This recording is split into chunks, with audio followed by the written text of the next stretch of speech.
Halo teman-teman semua, kembali lagi bersamaku di channel ini. Hari ini kita akan mulai membahas sebuah komik baru yang ceritanya sangat menyentuh, misterius, dan penuh ketegangan, berjudul Bunker Days. Sebelum kita mulai, disclaimer dulu ya. Semua nama, peristiwa, dan organisasi di komik ini murni fiksi. Tidak ada hubungannya dengan dunia nyata. Dan aku kasih tahu, chapter pertamanya ini benar-benar bikin hati sesak, tapi juga bikin penasaran setengah mati. Ada adegan yang bikin merinding di akhir. Yuk, langsung kita mulai ceritanya dari awal. Cerita dimulai pada suatu hari di musim panas. Hari itu sangat cerah dan terik. Matahari bersinar terang, tapi di balik pagar tinggi yang dipasangi kawat berduri yang tajam. Ada sesuatu yang gelap dan misterius. Pada hari itu, seseorang membawaku pergi ke sebuah tempat yang sama sekali tidak pernah aku duga keberadaannya. Tempat yang tersembunyi, jauh dari keramaian, seolah terlupakan oleh dunia. Dia berkata dengan suara yang tenang, namun membuat bulu kuduk merinding. Tidak akan ada anak-anak yang datang ke sini. Kau tidak perlu khawatir. Seowo, tokoh utama perempuan kita, hanya bisa berdiri diam dengan perasaan campur aduk. Wajahnya pucat, keringat dingin mengucur. Ada sesuatu yang tidak beres dengan laki-laki ini. Lalu, di depan sebuah pintu besi besar yang tampak tua dan mengerikan, pintu masuk ke sebuah bunker. Dia mengucapkan kalimat yang membuatku benar-benar merinding. Jadi, tinggal saja di sini bersamaku. Di dalam bunker itu sangat dingin dan gelap. Ruangan yang benar-benar terputus dari sinar matahari di luar. Saat udara dingin bunker itu baru saja menyentuh kulitku, aku kabur karena aku takut. Tapi, bukan dengan bunkernya, tapi dengan dia. Cerita kemudian bergeser ke suasana yang berbeda. Sekarang kita berada di sebuah sekolah. Saat musim hujan tiba. Hujan turun dengan derasnya, membasahi segalanya. Di dalam kelas, murid-murid mengeluh.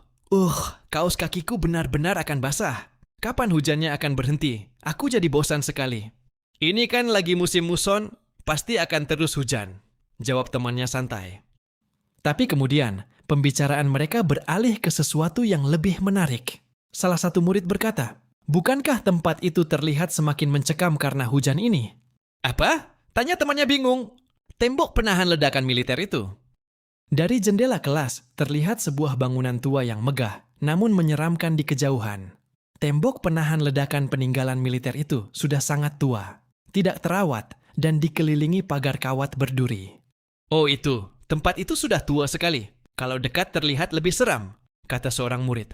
"Aku lihat mereka menutup jalan untuk menghancurkannya. Pemerintah rupanya berencana menghancurkan bangunan tua itu. Jalan menuju ke sana sudah ditutup dengan rambu-rambu peringatan."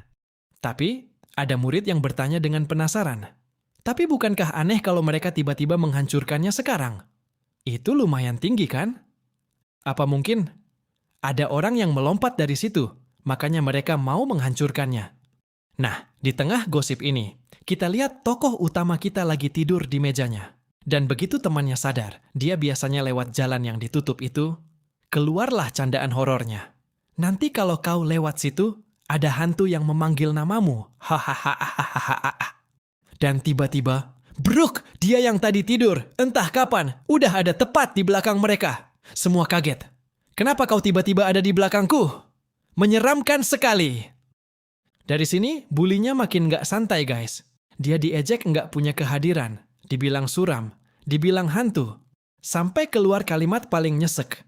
"Hei, dia kelihatan seperti hantu. Apa hantu merasa sakit?" Duh, itu bukan candaan lagi. Itu jahat. Dia cuman bisa diam. Di sekolah, dia dianggap merusak pemandangan. Katanya cuman cari perhatian. Dan meskipun dia udah lama mengalami semua ini, dia nggak pernah terbiasa. Nggak dengan perlakuan itu, dan nggak dengan tempat itu. Narasi lalu menjelaskan, kota ini berada di daerah perbatasan, dekat garis depan. Makanya banyak fasilitas militer tua, bunker, tembok penahan ledakan, yang semuanya dibiarkan terbengkalai sampai jadi menyeramkan. Warga akhirnya membenci tempat-tempat itu, dan karena dianggap nggak berguna, tembok penahan ledakan itu diputuskan untuk dihancurkan. Sepulang sekolah, dia pulang ke rumah. Sempat ragu di depan pintu. Akhirnya masuk sambil bilang, "Aku pulang." Orang tuanya lagi ketawa-tawa di sofa. Tapi begitu dia datang, suasananya langsung berubah canggung. Ibunya cuma bilang, "Oh, sudah pulang?" Ayahnya cuma mendecih. Tsk. Rumah yang harusnya jadi tempat paling aman, malah terasa sedingin bunker. Malam itu, kita akhirnya tahu namanya Seo-woo. Dia masuk ke kamarnya, atau lebih tepatnya, kamar yang bukan sepenuhnya miliknya. Karena di sini twist pertamanya muncul, guys. Sang ibu memanggil nama Ji-won, dan pintu kamar terbuka, menampilkan cewek berkacamata yang tadi di sekolah bilang, "Abaikan saja dia cuma cari perhatian." Yap, Choi Ji-won. Bulinya di sekolah adalah anak kandung rumah itu. Dan Seo-woo, dia cuma kerabat yang ditampung. Nggak ada orang tua kandung, nggak ada kerabat lain yang mau merawatnya.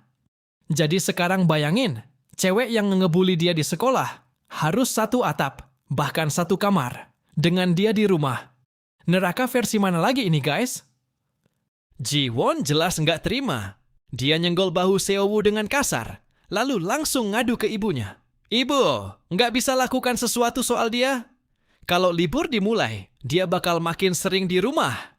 Kamarku aja udah sempit."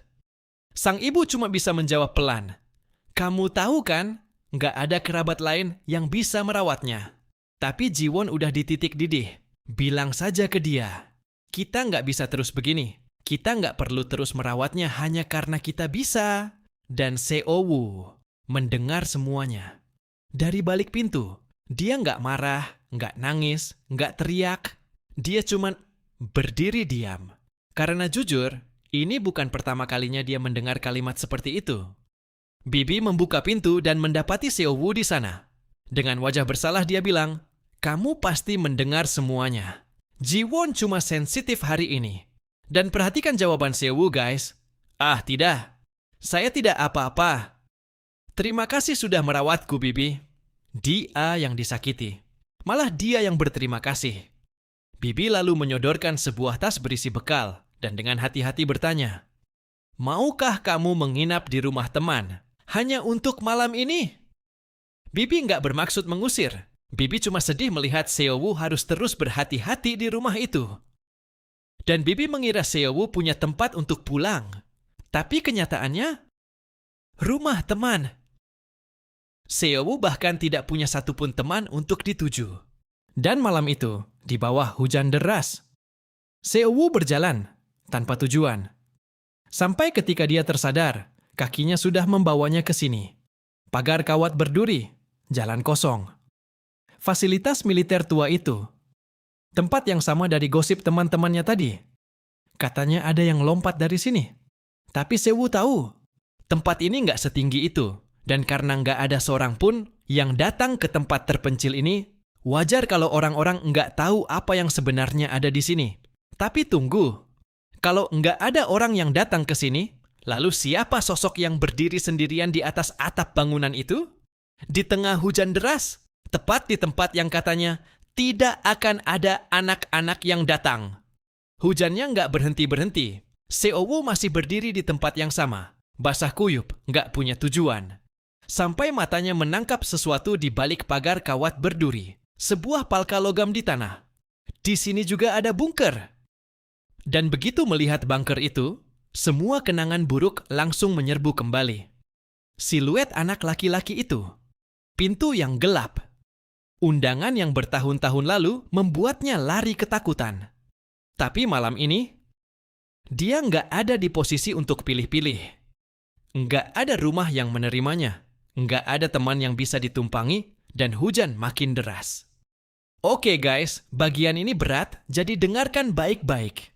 Seo-woo mengakui sesuatu yang menyakitkan. Dia datang ke tempat ini, dan berdiri di depan tembok penahan ledakan yang tinggi itu, dia sadar. Dia tidak bisa mengakhirinya. Bahkan terguyur hujan saja membuatnya takut. Saat seluruh dunia terasa nggak punya tempat untukmu. Tempat yang terasa seperti perlindungan, justru bunker gelap yang ditakuti semua orang. Jeda. Buat kalian yang pernah merasa seperti Seo-woo, tolong ceritakan ke orang yang kalian percaya, ya? Kalian nggak sendirian. Dan malam itu, di titik terendahnya, Seo-woo membuat pilihan. Dia masuk ke bunker. Kung! Roda Palka diputar. Tangga demi tangga, Seowu turun ke dalam kegelapan. Cuma ditemani cahaya kecil dari ponselnya. Suara langkahnya bergema. Dan saat sampai di bawah, koridor panjang membentang tanpa ujung. Cahaya ponselnya bahkan nggak sanggup menyentuh akhirnya. Lantainya penuh pecahan kayu dan kaca. Jorok. Terbengkalai. Seperti nggak pernah dirawat bertahun-tahun. Rasanya seperti mendatangi rumah hantu. Dan jujur, setelah semua yang kita lihat di chapter ini, aku rasa hal paling menyeramkan di bunker ini bukan hantu. Untungnya, bunker ini masih terhitung tempat perlindungan resmi. Seowu menemukan kamar mandi, dan mengejutkannya, air dan listriknya masih menyala. Sepertinya memang dibiarkan hidup untuk keadaan darurat. Dia mencuci bajunya yang basah, mengeringkannya, dan akhirnya flop! Menjatuhkan diri ke sofa tua. Untuk pertama kalinya seharian ini, dia bisa bernapas. Sendirian di sofa tua itu, Seowu menatap kegelapan bunker dan bertanya pada dirinya sendiri, "Aku nggak akan berakhir hidup di sini kan?" Dia tahu kalau dia terus terjaga, pikiran-pikiran buruk bakal berdatangan. Jadi, dia memilih tidur. Dan di momen paling sunyi ini, keluarlah dua kalimat yang paling nyesek di seluruh chapter ini. Wah, suatu hari, kuharap akan ada orang yang menginginkanku. Kuharap aku punya tempat untuk kembali. Guys, di sekolah dia dianggap hantu. Di rumah dia dianggap beban. Dan satu-satunya orang yang pernah bilang, tinggallah di sini bersamaku. Justru orang yang paling dia takuti. Ironis banget kan? Dengan doa itu, Seowu akhirnya tertidur. Dan di keheningan itu, kriik! Pintu Palka di atas sana terbuka. Seowu membuka matanya. Dia menoleh ke arah tangga dan melihat cahaya jatuh dari lubang Palka. Palka itu terbuka. Kenapa pintunya terbuka? Jantungnya berdegup kencang. Mungkin dia lupa menutupnya? Tidak, dia yakin dia sudah menutupnya. Pintu seberat itu tidak mungkin terbuka sendiri. Jeda, turunkan suara. Kalau begitu, artinya ada yang masuk. Sementara dia tidur di dalam bunker bersamanya. Seowu meraba dinding, mencari sakelar, bersembunyi di balik tiang. Satu tarikan napas. Klik! Dia memejamkan mata, lalu perlahan membukanya. Dan saat lampu bunker menyala menerangi koridor panjang itu, seluruh tubuhnya membeku. Karena jauh di ujung koridor, ada seseorang berdiri diam, menunggu. Guys, ingat sosok yang berdiri di atap bangunan itu di tengah hujan? Ingat anak laki-laki bertahun-tahun lalu yang bilang, tidak akan ada yang tahu tempat ini? Sepertinya, dia yang datang. Dan sekarang, Seowu terkunci di bunker yang sama dengannya. Dan sosok itu mulai berjalan, pelan, keluar dari kegelapan. Wajahnya tertutup bayangan, langkahnya tenang, terlalu tenang, sampai akhirnya mata mereka bertemu. Dan teriakan Seowu memecah keheningan bunker. Dia lari, telanjang kaki, menyerbu naik ke tangga. Tapi sosok itu tidak mengejar. Dia hanya berjalan. Di tengah kepanikannya, Seowu sempat melihat dua hal yang bikin darah dingin. Ada darah di bajunya, dan seragam itu, seragam dari sekolahnya sendiri. Tangga ke Palka sudah di depan mata. Langit biru tinggal selangkah lagi. Tangannya terulur. Tak! Sebuah tangan berlumuran darah menghantam gagang Palka. Tepat di atas tangannya, Seowu mendongak, dan dia ada di sana. Berdiri di atasnya, menghalangi satu-satunya jalan keluar. Hari itu, Seowu terjebak di dalam bunker. Dan saat itulah semua memori kembali. Suara-suara masa lalu bergema. Jangan mendekatinya. Semua orang di sekolah membencinya karena anak laki-laki yang duduk sendirian di tangga sekolah. Anak yang dihindari semua orang. Anak yang bertahun-tahun lalu berkata, tinggallah di sini bersamaku. Namanya Ju Won-hyuk. Satu-satunya orang yang pernah didekati Seowu. Dan sekarang, dengan wajah lebam, tubuh penuh darah, dan tatapan lelah itu, dia menunduk menatap Seowu. Dan pintu bunker menutup untuk mereka berdua. Masih ingat doa Seowu tadi malam? Kuharap akan ada orang yang menginginkanku. Kuharap aku punya tempat untuk kembali. Hati-hati dengan doamu, guys, karena malam setelah doa itu diucapkan, seseorang benar-benar datang mencarinya.